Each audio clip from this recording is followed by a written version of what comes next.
Bonjour tout le monde. Alors cette vidéo vient suite à la question que je vous avais posée autour du marketing RH. Je vous avais demandé quelles sont vos questions et j'ai eu pas mal d'interventions intéressantes et j'ai décidé en fait, comme c'était quand même relativement long, de classer. Donc pour cette vidéo, on va parler de la marque employeur. Je vais essayer de répondre à vos questions de manière assez simple, hein, parce que je sais que c'est pas forcément évident. Le but étant de vous familiariser avec ces nouvelles notions.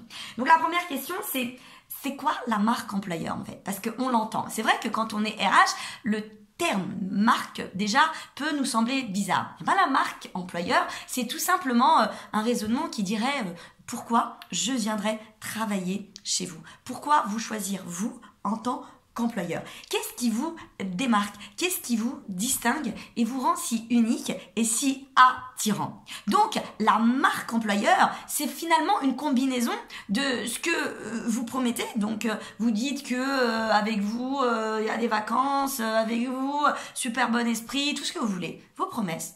Vos actions également, parce que c'est bien beau de parler. Encore faut-il que les actions suivent ce que vous faites, ce qu'on voit de vous à l'extérieur. Et évidemment, l'image que nous avons de vous, hein. Et l'image que nous avons de vous, cette perception, elle peut venir de vos actions, mais également de ce qu'on dit sur vous. Ça peut être un collaborateur qui parle, un ancien collaborateur. Donc, la marque employeur, c'est réellement cette distinction en tant qu'employeur. Donc, et ça va être toutes ces actions marketing que nous allons mettre en place pour la valoriser. Donc, j'espère que c'est clair pour la première question.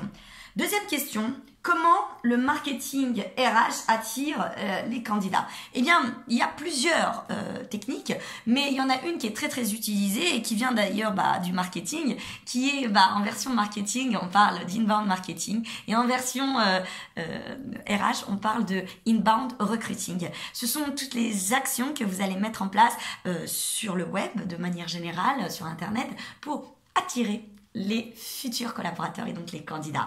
L'inbound recruiting, c'est tous les articles de blog que vous allez rédiger. Pourquoi? Parce qu'aujourd'hui, quand on entame une recherche, voire même avant, on commence à faire des petites recherches et on tape comment rédiger son CV, comment faire une lettre de motivation, comment réussir son entretien. Et vous avez créé du contenu dans ce sens-ci pour attirer les candidats et pouvoir capter les meilleurs et avoir et obtenir leur CV. Donc, on attire via des techniques marketing qui, au début, c'est ce qu'on appelle un suspect, c'est un candidat, donc vous n'aviez pas l'identité, vous n'avez pas encore déposé son identité, qui va finalement se transformer en lead, en prospect, si on peut dire ça comme ça, pour finalement finir en candidat et puis pourquoi pas en collaborateur.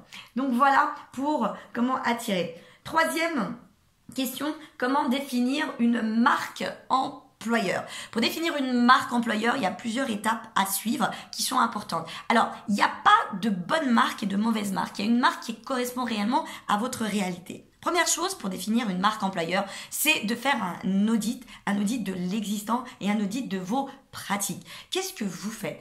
Dans ce qu'est-ce que vous faites, il y a évidemment beaucoup de vous allez voir dans vos pratiques, est-ce que vous avez des congés, est-ce que vous avez une communication qui est mise en place, plein de choses, mais vous allez également poser des questions. N'hésitez pas à faire intervenir vos collaborateurs pour voir un peu ce qu'ils pensent de vous, mais surtout cette perception, elle est importante. Dans quel sens? Ça veut dire que eux, ils vivent cette marque, ils la vivent au quotidien, et qu'est-ce qu'ils pensent de vous? Est-ce que ils trouvent que vos pratiques réellement sont synonymes de transparence, d'intégrité, ou au contraire, ils vous traitent de copinage? Donc pour cela, on va mener des ateliers, mais attention, parce que si vos collaborateurs sont déjà dans une démarche de perte de confiance, ils vous font plus confiance et qu'il y a quelque chose qui a été brisé, ils vont avoir du mal à collaborer avec vous sur cette idée. Donc attention, vérifiez bien qu'aujourd'hui on se parle encore dans l'entreprise, qu'aujourd'hui ils veulent bien le faire pour que vous puissiez avancer.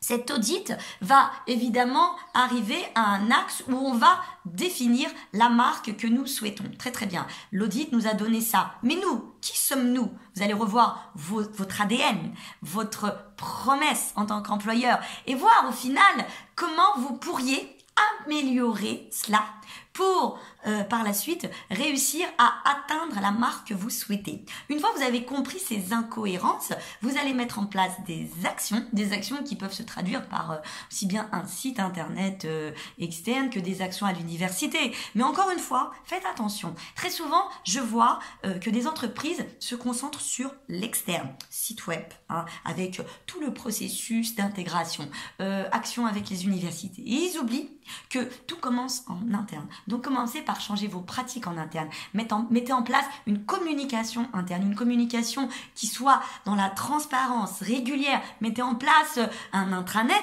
mais pourquoi pas un intranet collaboratif qui donne la parole à tout le monde, qui puisse vous répondre quand vous adressez à eux. C'est très important. Donc n'oubliez pas que tout commence par l'interne. Peut-on dire ce qu'on veut?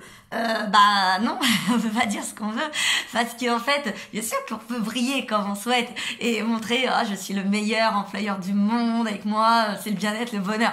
Mais attention, parce que aujourd'hui, à l'heure des réseaux sociaux, tout se sait. Aujourd'hui, on ne peut rien cacher. Il suffirait de visiter votre entreprise pour sortir et dire oh là là, c'est une prison là-bas, c'est horrible, faudrait voir comment ils se parlent. Donc non, on ne peut pas faire ce qu'on veut, on ne peut pas dire ce qu'on veut, loin de là. C'est fini l'époque où on pouvait un peu briller. Aujourd'hui, vous avez tout intérêt, au contraire, de veiller à vos actions, de soigner vos actions, de vous améliorer, de vous corriger, de faire cette critique très constructive, puis par la suite communiquer et non le contraire. Mais enfin, dernière question. La marque employeur est du ressort de qui? La marque employeur est normalement du ressort des RH, évidemment. En revanche, c'est l'affaire de tous. D'abord, c'est un projet qui est porté par la direction générale, parce que ça va vous demander des moyens. Très souvent, c'est la direction générale qui ne voit pas l'intérêt de développer cette marque employeur. Pourtant, une marque employeur a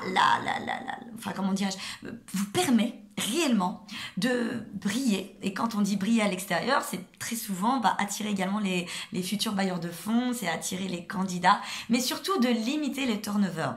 Avoir une bonne marque employeur, c'est réellement soigner son image pour pouvoir attirer les candidats, les bons talents, donc vous aurez tendance à les attirer, mais c'est également très intéressant pour fidéliser ses collaborateurs. Donc je pense que c'est tout bénéfice pour la direction.